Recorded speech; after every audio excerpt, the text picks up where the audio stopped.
better. Good morning, YouTube. Tom Kaczynski here of Free Atlantic Radio, and what are we just doing a Tom Unscripted this morning because there were a couple things I wanted to talk about. I'm not expecting anyone to come in here because I did it live because it's just so much easier than trying to record it and doing it the other way. But if you come in and you have some questions, that's fine. Otherwise, thank you for tuning in this morning. So not going to be a super long one. We'll probably go about 10 or 15 minutes, but I wanted to demonstrate something for you because people always tell me I should do more short videos, so it's a good time to do it early in the morning when my brain is fresh. One of the things out there we've seen a lot of confusion about lately is some of the directions from the CDC, the World Health Organization, other items over coronavirus and over other items in our society as well. And, we've seen through this whole process of COVID that we've seen conflicting information coming out, right? And at the beginning of a crisis, when you don't know what's happening and you haven't have any research, it makes sense that you'd be conflicted because you don't know these things, right? You don't know what you don't know. And you start, collecting evidence and you make theories and you discard them.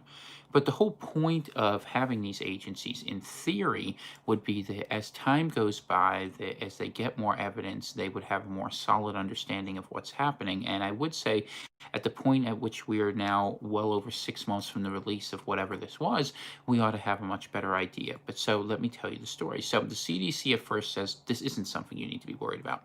Then they say it is. Then it's something you don't have to wear a mask for. Then it's something you do. Then it's something you don't. Then it's something you do. Then it's something that hydroxychloroquine helps with. Then it's something hydroxychloroquine does not help with. Then it's something that kills, close to 250,000 people. Then it's something that only killed under 10,000 people. Then they go ahead and say that, it is an airborne disorder that can get you that way. Then they say, oh, you don't have to worry about it. Then they say it is again. And the World Health Organization is the same thing, right? They'll go forward and they'll say that with the virus, what you're dealing with is that, that this is this terrible pandemic that you have to go ahead and shut down your whole society for, but then they'll allow everyone to go riot in the streets. So what's it all about, really? And why does the CDC keep contradicting itself? Now, far be it for me to speak against the incompetence of government. Lord knows government does a lot of things really poorly, and a lot of bureaucrats tend to use government as the means to fulfill their own ends of desire. So what they'll do is they'll put out information that leads to their own conclusion, and that level of confusion is one of the reasons why government bureaucracies are so inept. But there's something deeper than this at this point, because the CDC is not this incompetent, especially at the cost of the trillions of dollars of damage that are being done to the worldwide economy and the American economy. So what's it really all about? What it's about is the CDC is a weapon of confusion, disorder, chaos. That's what the CDC is all about at this point. And why is it doing that? It's doing that because it's part of a larger motive, and that's what I came to see. I realized, in fact, I started just doing my Coronavirus Central show at the same time the elites were more than happy to have people go rioting and marching through the streets in huge numbers, and they were paying for it to happen because it revealed something deeper to me, which is that, okay, the coronavirus was really important, but it was a means to an end. It was an opening gambit to get people in a certain mindset for how this fight was going. And I'm not saying the virus isn't real or people don't get sick from it.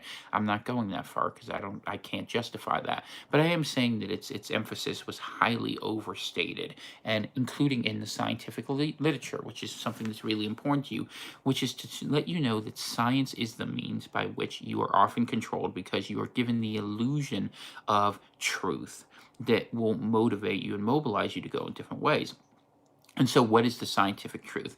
Well, if you have a certain mindset, the scientific truth is that the leadership out there is saying that this is a horrible virus that's going to kill a whole bunch of people, and that this is going to be an utterly rotten thing that's going to be going on forever, that's going to bother you till 2022, for which you have to get a vaccine, and for which you are likely to die, and the whole thing shut down if you don't go through there. That's one set of scientific truths put out there by people like Anthony Fauci. There's another set of scientific truths that's being put out there. Take someone like Judy Mikovits, who's going out there saying, well, this isn't really that bad. More people end up dying from the flu. The mask doesn't really help, yet you're being forced to wear it. And you see that the number of people, like the gentleman just said, and he's right, Ken said, that only 6% of deaths were caused by pure COVID. So which is true? Is this not that bad, or is it terrible? And my point to you is not to tell you which one is correct. My point to tell you is the narrative is deliberately scripted to have two divergent views that you can hang on scientifically. Because what is it the elites know about us? They know that we love science. We love to lay a claim on the truth as an objective empirical fact, and we love to hang our heads on a series of facts we can throw out at the left using their sort of broad spectrum idea of fear and government control is necessary because people are awful, we don't trust them, please God protect us. They are going to go out there and throw out the worst version of the virus because it justifies their idea that the government should do whatever it wants. On the same token, the right is going to go out there and they're going to see this virus, as they did from the very beginning, saying, oh, it's a hoax. They say because ultimately they don't want to be told what to do because they're caught up in their individualism, and they're going to fight over that basis. The elites are not stupid about this. This is why CDC is doing what it's doing. What they're doing is they're presenting two different versions, and they're throwing facts out there as breadcrumbs, because what is the CDC trying to do? Think of what it did. In March, when Trump signed over power to the CDC as an emergency consent, what we've ultimately seen is the development of a police state under the guise of a medical emergency. In order for that to work, there needs to be enough conflict in the society where they can go ahead and use that to take control, because people who would never agree to all sorts of things have done so during this pandemic, and the people in charge have realized that's a very useful place to be. So what we are seeing is the CDC is deliberately presenting two completely contradictory cases because they want you to fight over it. And the reason I know that is because they're doing it with everything else. They're doing it with the riots. On one hand, it's about the justice of a person being tortured by the police. On the other hand, it's about standing against rioters who are destroying the cities. And look, I understand both sides of the argument, and I lean rightward. I'm not going to lie about it. I think of it that way, but just because I lean a certain way doesn't mean that I can't see what's being done to us. And what's being done is that in the guise of science, we are being forced to believe certain things. I'll give you another example if you want, a very easy one. On the left, they say, oh, this is an example of toxic masculinity when people stand up and do what they don't want. They put a veneer of science as behaviorism to say, well, what they're doing is not correct.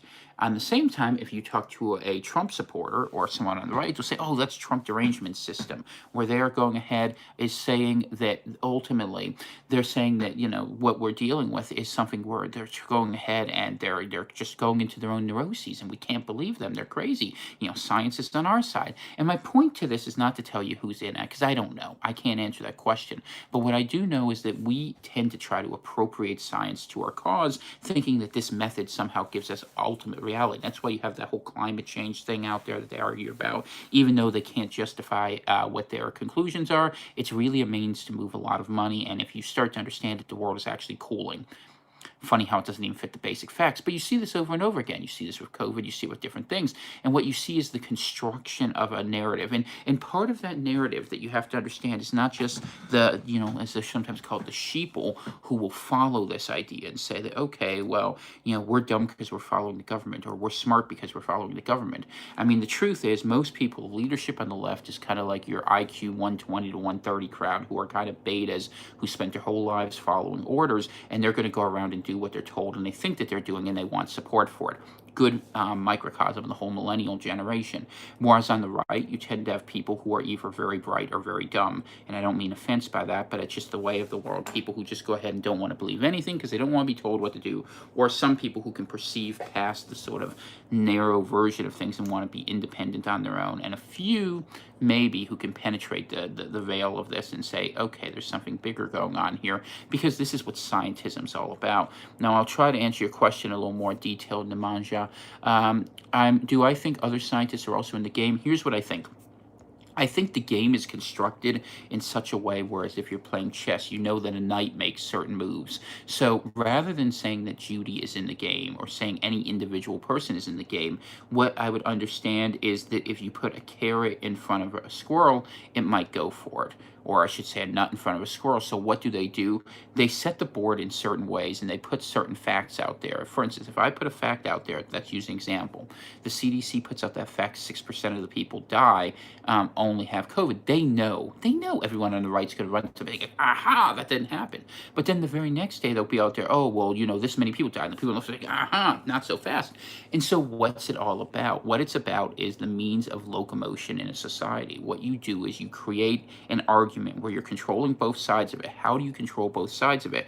Well, people will act in certain ways given certain triggers. This is like Pavlovian conditioning, right? So what you do is you lay out a series and sequence of facts using the media that you control on all sides, whether it be government, whether it be corporate, any of these things, and you present a case in such a way where you're making that division happen. So here's the question we have to ask, and it comes over and over again. I'm showing you all these different versions of it, but I'm using science as a means because people hang their hat on science, say, I'm right because of science. Ultimately, you are being presented scientific facts that may or may not be true. Because on the one hand, you're saying, well, the CDC says only 6% of these cases are being caused by pure COVID. But why would you trust the CDC? The CDC's lied to you from the very beginning. Why is it when they say something that agrees with what you think, or if you think that, in the other way, I'm not pointing in one direction. If you think it's that this many people died, 250,000, let's just use that number, in the same position, why would you put your faith in an agency that has already shown itself to be wrong over and over again, same with the World Health Organization, and that whose practice of science has been inconsistent, whose political releases have been deliberately provocative, and who has used this as means for, frankly, something to go ahead and act very, very differently. So, let's see, there were, in the medieval era, it's Medieval, but that's okay. We all learn about this, but let's see, they're predicted to rise because of some climate change. Yeah, I mean, that's true. They actually had a little ice age, and then they had an improvement, and then things got bad again. So that's okay. No problem, Ken. Believe me, I misspell things all the time. No issue at all. So my point in all of it is this, is not to tell you what is true, although I will tell you I was led astray because I chased science, and I followed the lab reports, and the lab reports, I will tell you, that were coming out of China at the beginning of COVID were absolutely atrocious, and I genuinely unapologetically believed that we were going to be dealing with a death toll in the millions. And if it had been like it looked like it was going to be, it wasn't. Why didn't that happen? Did the disease evolve? Maybe. Did they lie about it? Maybe.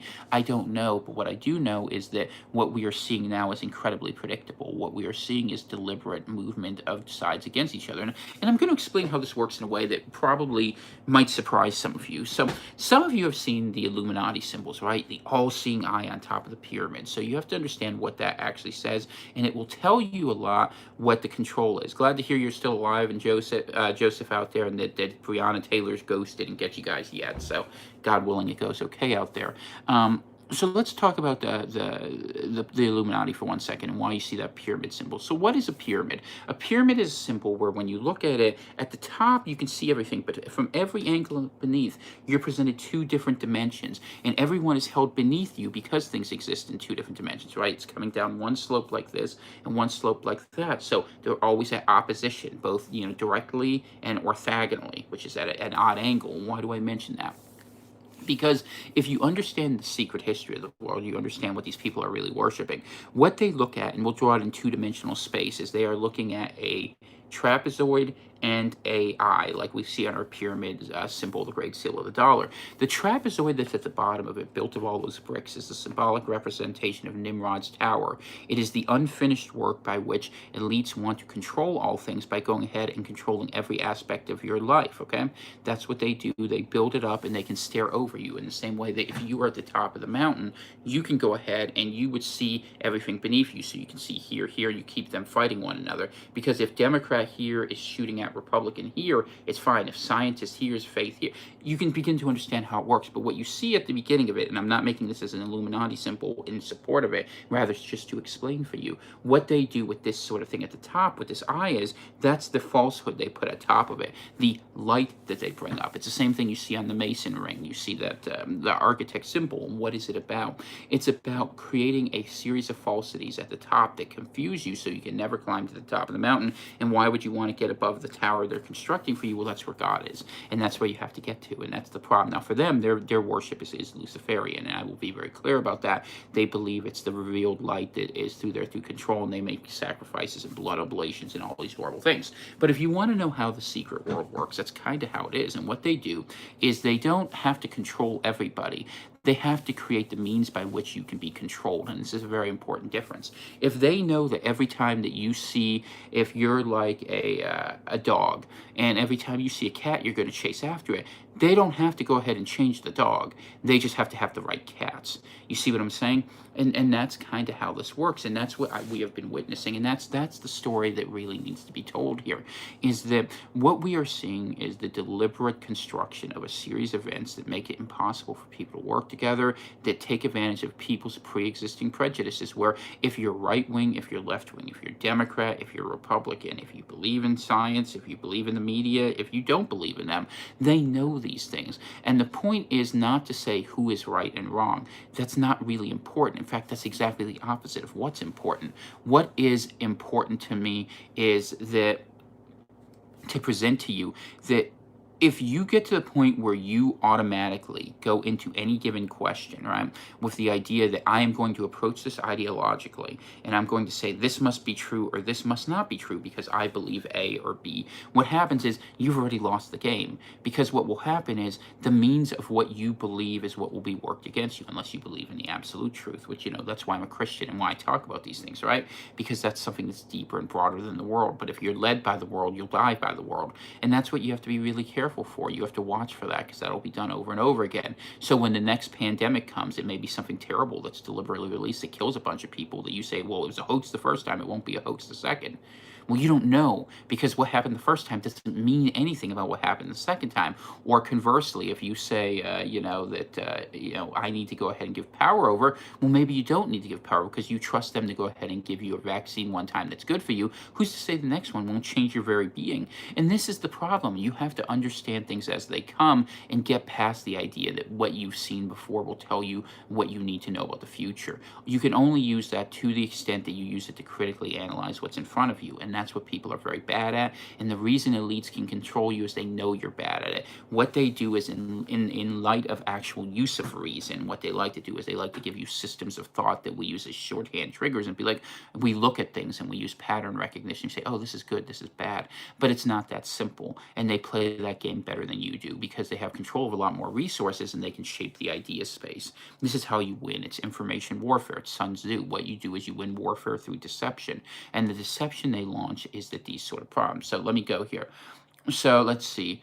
It's obvious that the elites want a medical dictatorship, and I don't see how any dissenting voice helps their cause. You're right that they want a dictatorship, but the problem is, let me tell you how dissenting voices help their cause. If you're out there and you're screaming at the top of your lungs that this is a hoax, okay, and that they go ahead and then they release a real virus that kills a whole bunch of people, and you were the ones who made it so that people couldn't be protected from that, you're going to hate you and they're not going to listen to you, and this is the problem. And I'm not saying that you're wrong to question giving away that power, by the way. You're absolutely right. We should not agree to a dictatorship being placed over us. But what I'm saying is that they create situations where the people they want to blame for things, who stand in the way of the very fulfillment of the centralization of that power, go forward. And so what you need to speak to is not the sequence of individual events, but rather to understanding the deeper power structures that underlie them. Because if you can understand that all of these things are being scripted, right? Not just the dictatorship coming behind it, but the fact that the virus is very clearly man-made. I mean, you can look at it, and you've had biologists. They've had that woman on Tucker Carlson a few times, but not just her. There are people even back as early as March. We were talking about it. The smoking gun is in the genetics of it, but you're not allowed to hear that story. Now, do I believe that a medical dictatorship is being considered for the United States? Absolutely, I believe that. And I believe it's our job to stand against it. Now, does that mean I believe every doctor is a part of it? No. I believe they're just following the instructions, because what are doctors taught? The same things everyone else is taught in schools. They're taught how to read the book and give the answers rather than how to critically analyze the situation. And what does our society teach us over and over again, regardless of what your view is? That you're a bad person if you stand against this. If you question Trump, you're a bad Republican. If you're not against him, you're a bad Democrat. If you question what the CDC says, you can't be a doctor. If you say that the virus is real, you can't be believe in liberty. And the point of it is, you need to be questioning. You need to be questioning constantly, because you just don't know. And the point is, what you don't know will kill you. And if people know what you're going to do based on your behavior, based upon, what they'll do, then they can you're already controlled, man. That is how problem, reaction, solution works. They look and they deconstruct who you are, your theory of knowledge, whether it's you individually or you corporately, and they create temptations you can't escape. They create problems that you're going to draw pre-made solutions to, and you may be right 9 times out of 10, by the way.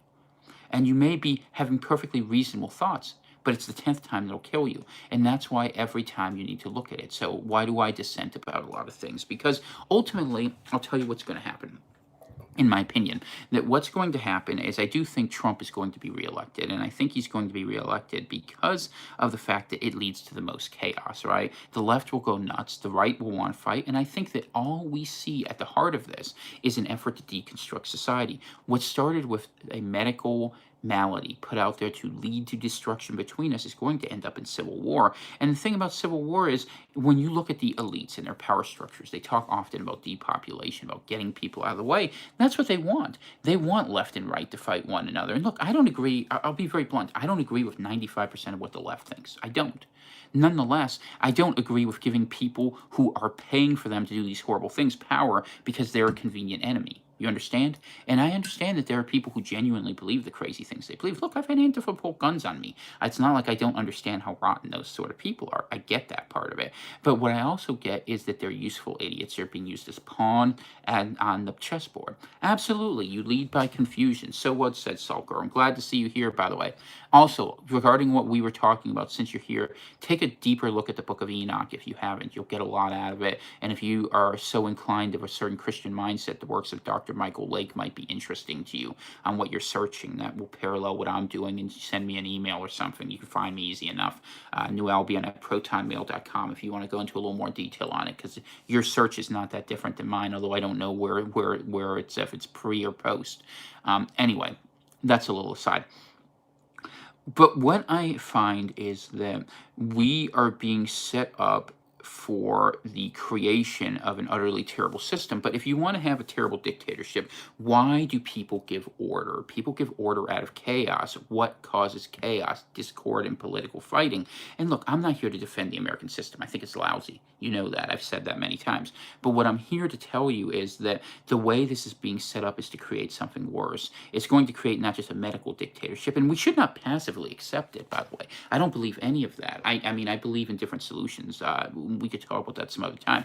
But there's not enough time for those to happen, and I'm as good of an organizer as I am. I don't have the energy or ability to put that together in a way that would be helpful to you guys in the time required. But what I will do is, good to see you, Nemanja. Have a very nice day. God bless. But what ends up happening is that you end up giving away control to others over you when you are willing to go ahead and get into fights that serve someone else's interest. And that's why you always have to ask the question relentlessly, qui bono, who benefits? And that is one of the things that I try very much to encourage people, because this is what I do at my spare time while I'm on my sabbatical. I finished my book, by the way, and I shouldn't tell you this, but the e-copy of it's already up on Amazon. I'll do a big promotional thing on Friday. I want to launch it formally this weekend and think how I want to talk about it. In God We Must over there. It's a great book. You'll love it. It tells you why, you're living in sin and you got to get out of that if you're going to go. And why is that important? Actually, I'll talk about it for 1 second because it's relevant to what we're talking about here. The whole theory of sin is that you're living in separation from God because you are placing your will above that which is actually true, that you cannot perceive by light of the fact that you have limited apprehension of a world that's bigger than you, right? That you're stuck in this situation where you can only see through a lens darkly and you can only see a bit of what's happening around you. And therefore you ask God to turn the light on for you. And that's kind of what standing against sin is all about, that you let go of your own desire to understand things and you ask for greater guidance. The same logic applies much to what we're talking about here, that even the wisest of us cannot see all ends, and that those of us who look the most thoroughly, we have to work together, we have to get different viewpoints, different perspectives, and work on things to find solutions, because if you are just looking through the narrow frame of reference, your periphery is where you're going to get crunched. And that's what the elites do. What they do is they control all sides of an equation, because you're in a fun house with 99 doors that lead nowhere and one that leads to the truth, and they all look the same to you. And that's one of the things. Well, how do you solve that? You need someone who can look above the fun house and look into it and see what those things are.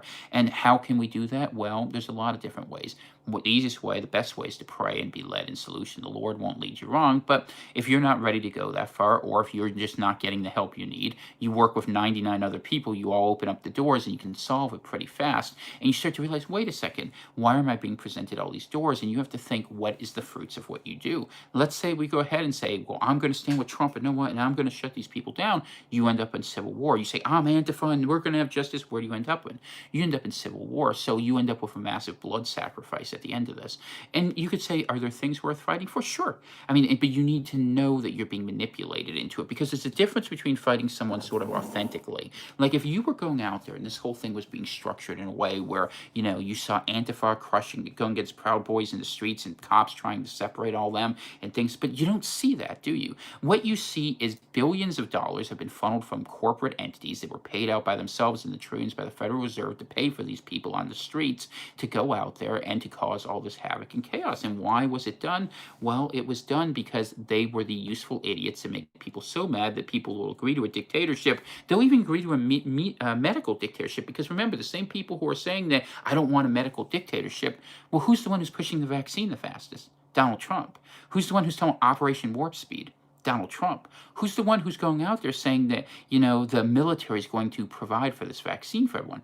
Donald Trump. And why are they doing that? Because they are creating a situation where they know the people on the left will go ahead and fear and they'll take a vaccine because they want to go ahead and be safe and they're used to following authority. They also know the people on the right will not go ahead and do that. So what do? They go ahead and they take someone the right hates, who finds detestable, all these people, BLM, Antifa, all these lawbreakers, order ones, and then they sent them against Donald Trump. And Donald Trump says, to make sure I win, you need to take the vaccine. We need to get past this. We need to reopen the economy. So they take three different values. They take the value number one, that you want the economy open because you want to go back to the way things were, so they use that as a lever against you. They take number two, that you hate the people who are in the streets that are the Antifa. That's the other sense. Say, hey, the solution is just take this stupid vaccine. We'll be past the game. Trust me. I will take care of you. And that's the false messiah at the heart of it. And I'm not using that just saying Trump is the Antichrist. That's not what I'm saying. But they do that with Obama, and that's what politicians do all the time. What they do is they promise that the solution they have will end all problems, but you know it won't. What it will do is it will create a medical environment where, having surrendered and submitted to it once, you end up with the medical dictatorship, specifically because you make it a partisan issue and you don't make it about being right. Conversely, the same thing is true if you go ahead and you go down the other path. Let's say you go ahead and say, I think we need to be safe. I'm putting Biden. So Biden goes in there and he'll go ahead and he'll say, or Harris, I should say more accurately, will go forward and say, everyone has to go get pricked with this, and we're going to fight as many people as we want. And the left has been mad enough for so long that they will hire goons to go do it, and they'll kick you out of every little thing. So you end up in a war ultimately where the only difference is you still have an authoritarian solution at the top that tells you what medicine you have to take. Some people benefit, some people don't, but ends up being the situation where if you actually want to exist outside that system, because you subordinated what was right to what was politically expedient, you end up in that problem. Now, there are people who don't do this, to be very clear, but none of them represent major forces within either of the major parties, and this is why we have a two-party system. Incidentally, it's the same reason I argue for monarchy, because at least one person you can kind of figure out if they screw up whose head needs to be on the chopping block, and you don't have these false divisions between them. And the whole time this is happening, think of how they're working to make it worse. They don't get more support for the unemployment, even though we've reached the point where over a quarter of small businesses are closed, much more in certain areas. They don't give support to the idea to the people who need it for stimulus, and we are just watching the country burn and fighting over who's going to fan the flames in which direction. And that's what the voice of discord looks like, and it's madness upon the nation, where if you want to get out of this in any sane, reasonable way, you're going to have to work with people in your vicinity. And look, I think there are values you shouldn't sacrifice. Look, absolutely. Like, I'll give you an example. People say, are you saying we should be against Trump? I'm not for either of them. Look, and you know, people say, oh, Ginsburg died. Ginsburg was a horrible justice, right? She has more blood on her hands than your average third world dictator. I get that, and I'm not here to endorse that. I'm not going to speak ill of people, but I'm going to speak about what they did, and hope that people come to awareness, because in the end, we all kill. We all die. And I say that in the sense that every one of us is going to die. The reason why we have such love of life is caught up because our orientation about what's morally correct is rooted inherently in self-interest, right? We want to survive. But ultimately, that's not really what's important in the bigger scheme of morality, especially if you start to understand God's purposes and all that, and that we're just here to have certain experiences. If you think of it that way, you look at life a little differently. And you've been trained not to think of it that way. You've been trained in science to have fear of death where you should have fear of the Lord. And I mention this because if you had fear of the Lord, you you would do what's right because you fear eternal death. Whereas if you have fear of death, you will never do what's right because you have fear of losing your life.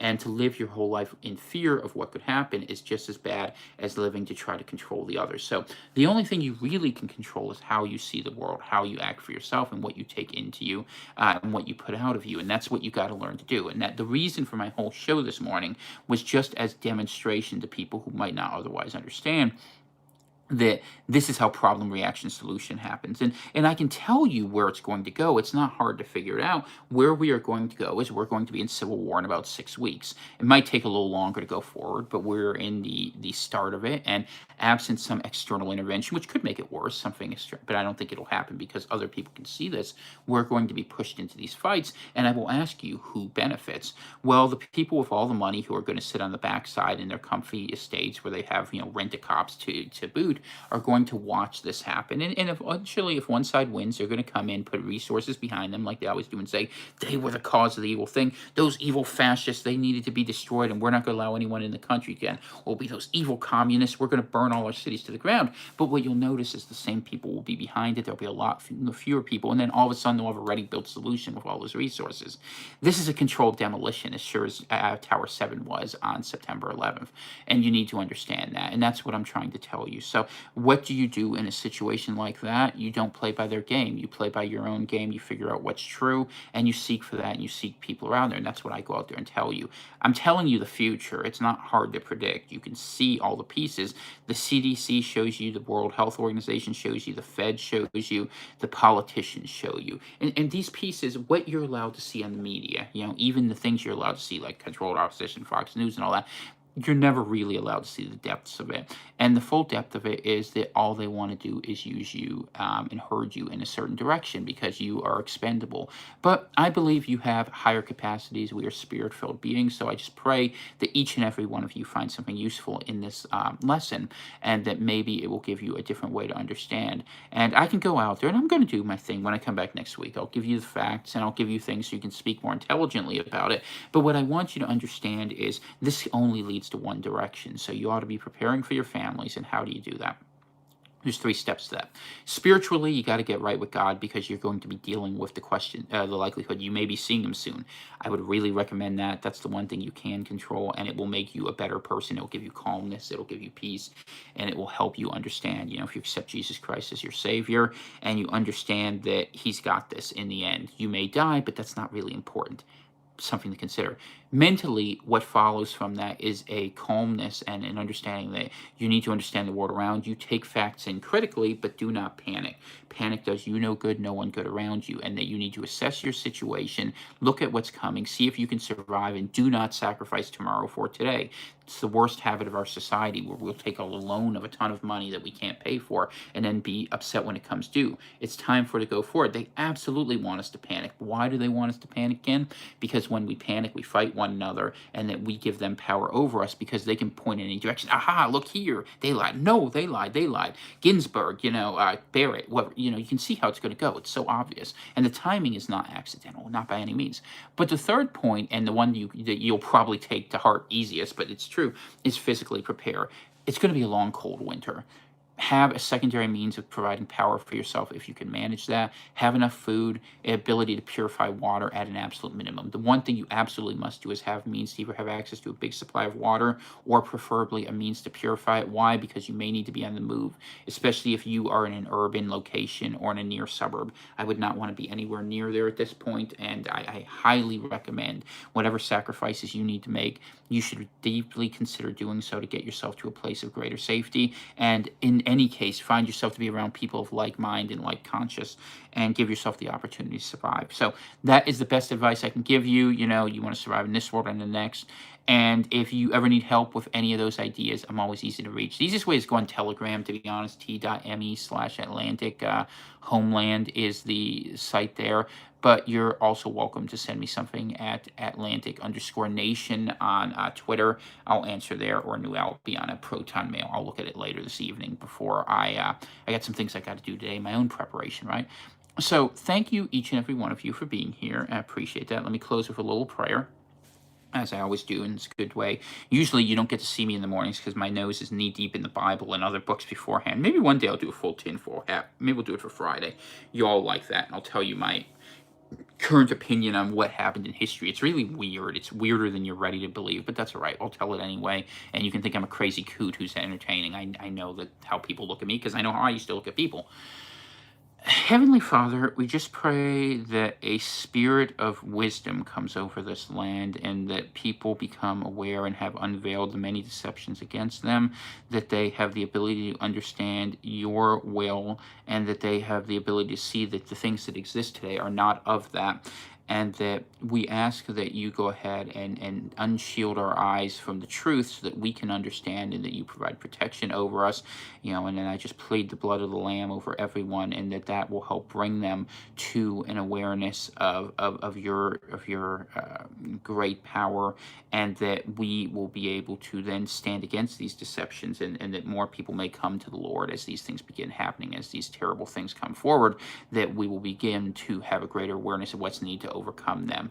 And so I pray that, and understanding it, that your grace is the gift that can sustain all of us, and I pray that more people find that. So in Jesus' name I pray that. Amen. All right, so that's the prayer for this morning. Assuming there's no other questions, and I can get to my tea, read my Bible, and see if my wife's up yet, because she gets up almost as early as I do, and I never get my reading in if she doesn't. God bless, Ken. Have a good day. Tea to you too, brother. Have a good one. God bless.